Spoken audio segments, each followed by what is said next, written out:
ભૂપેન્દ્ર પટેલના મંત્રીમંડળને લઈ એબીપી અસ્મિતા પાસે છે એક્સક્લુઝિવ જાણકારી। 6 થી 7 ધારાસભ્યમાંથી એકને મંત્રી અથવા મંત્રી સક્ષમ પદ આપવામાં આવશે।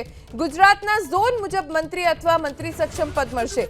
કચ્છ ઝોનની તમામ 6 વિધાનસભામાં ભાજપના ધારાસભ્ય છે। કચ્છ ઝોનના 6 ધારાસભ્ય પૈકી એકને મંત્રીમંડળમાં સ્થાન મળી શકે છે। માંડવીના ધારાસભ્ય અનિરુદ્ધ દવેનો મંત્રીમંડળમાં સમાવેશ થઈ શકે છે।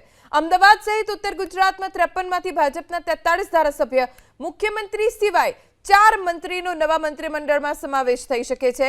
એક કડવા પટેલ, એક ઓબીસી, એક ઠાકોર, એક એસટી ધારાસભ્યનો સમાવેશ થઈ શકે છે। ઓબીસી ધારાસભ્યમાંથી વાવના સ્વરૂપજી ઠાકોરને સ્થાન મળી શકે છે। લવિંગજી ઠાકોરના નામની પણ શક્યતા છે। પાટીદાર તરીકે વર્તમાન મંત્રી ઋષિકેશ પટેલ યથાવત રહે તેવી શક્યતા છે। પૂર્વ સનદી અધિકારી અને એસટી ધારાસભ્ય પીસી બરંડાનો સમાવેશ થઈ શકે છે। લગભગ નિશ્ચિત છે પીસી બરંડા। સૌરાષ્ટ્રની 47 બેઠકો પૈકી 42 ધારાસભ્ય હાલમાં ભાજપના છે। સૌરાષ્ટ્રમાંથી 7 થી 8 મંત્રીઓનો મંત્રીમંડળમાં સમાવેશ થઈ શકે છે। 3 લેઉવા અને 1 કડવા પાટીદારને મંત્રીમંડળમાં સ્થાન મળી શકે છે। 2 કોળી, 1 આહિર, 1 ક્ષત્રિય, 1 અનુસૂચિત જાતિના મંત્રી બની શકે છે। કિરીટસિંહ રાણા કે રીવાબા જાડેજા પૈકી કોઈ એકને મંત્રીમંડળમાં સ્થાન મળી શકે છે।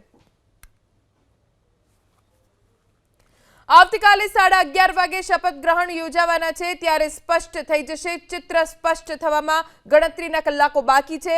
આજે સાંજથી જેવા મુંબઈથી મુખ્યમંત્રી ગુજરાત પરત ફરશે એટલે મંત્રીમંડળના વિસ્તરણની ગતિવિધિઓ વધુ વેગવંતી બની જશે। કોને કયા સમાજને કેટલું પ્રતિનિધિત્વ મળવાનું છે એ આવતીકાલ સુધીમાં લગભગ નિશ્ચિત છે। કેટલાક નિશ્ચિત નામો પણ છે, જેમાં હાલના મંત્રી હર્ષ સંઘવી, પ્રફુલ્લ પાનસેરિયા, જેમને કેબિનેટ કક્ષામાં પ્રમોશન મળી શકે છે। બંને રાજ્યમંત્રી છે, બંનેને કેબિનેટ કક્ષાનું પ્રમોશન મળી શકે છે। વર્તમાન મંત્રી કુંવરજી બાવળિયા નવા મંત્રીમંડળમાં પણ યથાવત રહેશે।